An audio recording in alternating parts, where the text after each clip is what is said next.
नमस्कार। Super India news TV में आपका स्वागत है। मैं हूं राजेश आर्य। आइए देखते हैं आज का विशेष समाचार। राष्ट्रीय चुनौती बना छल बल से मतांतरण। देश भय, लोभ, छल बल आधारित मतांतरण की क्षति बर्दाश्त नहीं कर सकता। समय की मांग है कि मतांतरण का अपराध बंद होना चाहिए। अवैध मतांतरण राष्ट्रीय चुनौती है। ईसाई इस्लामी समूह लंबे समय से अवैध मतांतरण में संलग्न हैं। वे सारी दुनिया को अपने पंथ मजहब में मतांतरित करने के लिए तमाम अवैध साधनों का इस्तेमाल कर रहे हैं। अपनी आस्था, विवेक और अनुभूति में जीना प्रत्येक मनुष्य का अधिकार है, लेकिन यह अवैध मतांतरण के लिए छल बल और भय और प्रलोभन सहित अनेक नाजायज तरीके अपनाए जा रहे हैं। यह मानवता के विरुद्ध असाधारण अपराध है और राष्ट्रीय अस्मिता के विरुद्ध युद्ध भी है।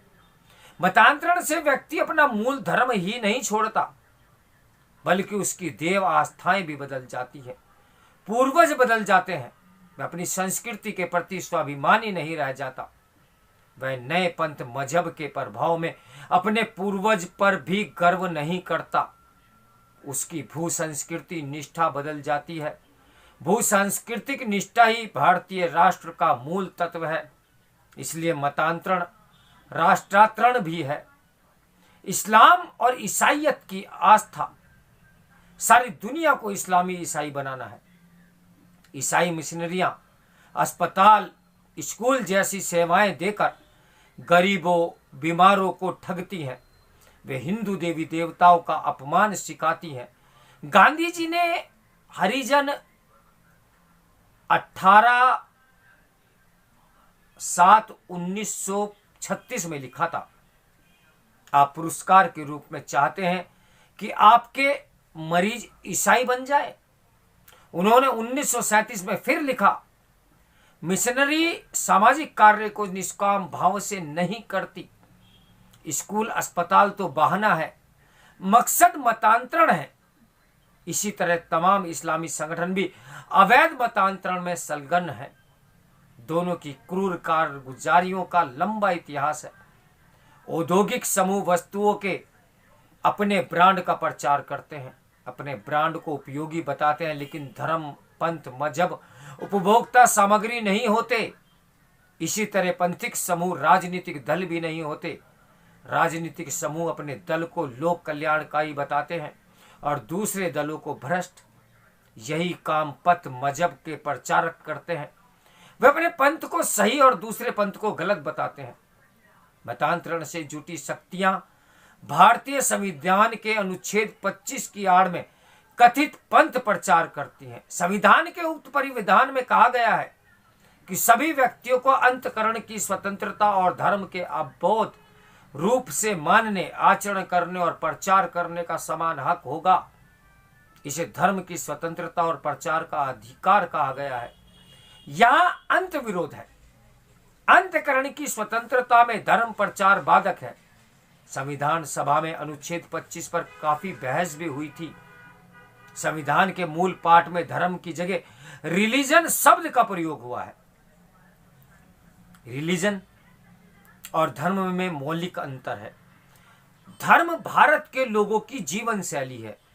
सभा में तजुम्मुल हुसैन ने कहा था, मैं आपसे मेरे अपने तरीके से मुक्ति पाने का आग्रह क्यों करूं? आप भी मुझसे ऐसा क्यों कहें? सही बात है। जीवन का लक्ष्य या मुक्ति के उपाय और साधन एक पंथिक समूह द्वारा दूसरे पंथिक समूह पर नहीं थोपे जा सकते। ऐसे प्रयास सभ्य समाज पर कलंक है। लोकनाथ मिश्र ने पंथ प्रचार के अधिकार को गुलामी का दस्तावेज बताया था। उन्होंने भारत विभाजन को मतांतरण का परिणाम बताया था। मैं एक बार और दोहराना चाहूंगा, उन्होंने भारत विभाजन को मतांतरण का परिणाम बताया था। जैसा कि मैं पिछले समाचारों में मतांतरण को लेकर अंकित कर चुका हूं,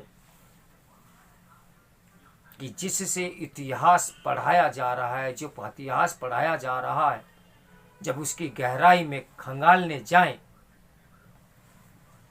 तो आजादी से पहले मतांतरण का जो कुचक्र चलाया गया उसने ही विभाजन किया। वास्तव में मतांतरण में से जनसंख्या के चरित्र को में बदलाव आते हैं। के संथानम ने ईसाई मिशनरियों द्वारा कराए जा रहे मतांतरण पर कहा था कि राज्य को अनुचित प्रभाव डालकर मतांतरण करने वालों पर कार्रवाई का पूरा अधिकार है। संविधान सभा का बहुमत पंथ प्रचार के वैधानिक अधिकार के विरुद्ध था। इसे देखकर के.एम. मुंशी ने कहा कि ईसाई समुदाय ने इस शब्द के रखने पर बहुत जोर दिया है। परिणाम कुछ भी हो, हमने जो समझौते किए हैं हमें उन्हें मानना चाहिए। संविधान सभा में मुंशी ने जिन समझौतों का उल्लेख किया था, आखिरकार उनके पक्षकार कौन लोग थे? क्या तत्कालीन सरकार एक पक्षकार थी? तो दूसरा पक्ष कौन था? क्या दूसरा पक्ष संप्रभु राष्ट्र राज्य में ज्यादा प्रभावी था? अब समय आ गया है कि इस रहस्य से पर्दा उठना ही चाहिए। अनुच्छेद 25 पर भी नए सिरे से विचार की आवश्यकता है। इससे राष्ट्रीय क्षति हुई है। पंथ प्रचार के अधिकार से हुए लाभ हानि पर भी विचार करने का यही सही अवसर है। पंथ प्रचार के नाम पर पंथिक मजहबी अलगाववाद बढ़ाने की इजाजत नहीं दी जा सकती। मध्य प्रदेश में ईसाई मतांतरणों की बाढ़ से पीड़ित तत्कालीन मुख्यमंत्री रविशंकर शुक्ल ने न्यायमूर्ति भवानी शंकर की अध्यक्षता में एक जांच समिति बनाई थी। उस समिति ने मतांतरण के उद्देश्य से भारत आए विदेशी तत्वों को बाहर करने की सिफारिश की थी। न्यायमूर्ति एम.वी. रेंगे जांच समिति 1982 ने भी ईसाई मतांतरणों को दंगों का कारण बताया था। वेणुगोपाल आयोग ने तो मतांतरण रोकने के लिए कानून बनाने की सिफारिश भी की थी। मतांतरण का प्रश्न पहली लोकसभा में ही उठा था। देश के 12 राज्यों ने मतांतरण रोकने पर कानून बनाए हैं। वे राज्य उत्तर प्रदेश, उत्तराखंड, झारखंड, हिमाचल प्रदेश, गुजरात, अरुणाचल प्रदेश, मध्य प्रदेश, छत्तीसगढ़, उड़ीसा, कर्नाटक, हरियाणा और तमिलनाडु है। हाल में सर्वोच्च न्यायालय और सर्वोच्च न्यायपीठ में इन कानूनों के विरुद्ध याचिका भी दाखिल हुई है। याचिका में मतांतरण विरोधी कानूनों को समाप्त करने की मांग की गई है। कानून विधि सम्मत है। संविधान अनुच्छेद 25/2 का पुनर्गठन या पुनर्पाठ आवश्यक है कि इस अनुच्छेद की कोई बात विद्यमान विधि के परिवर्तन पर कोई प्रभाव नहीं डालेगी और धार्मिक आचरण से समृद्ध किसी आर्थिक, वित्तीय, राजनीतिक या अन्य क्रियाकलापों का विनियमन या निर्बंधन करने वाली विधि बनाने से राज्य को नहीं रोकेगी।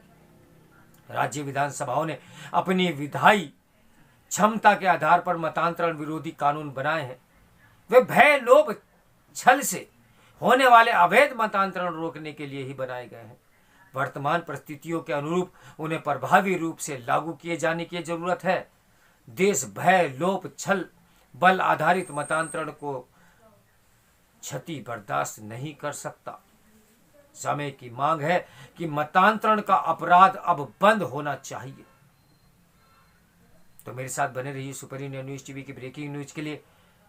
मैं फिर दोबारा मतांतरण पर एक समाचार लेके आऊंगा। नमस्कार, मैं हूं राजेश आर्या।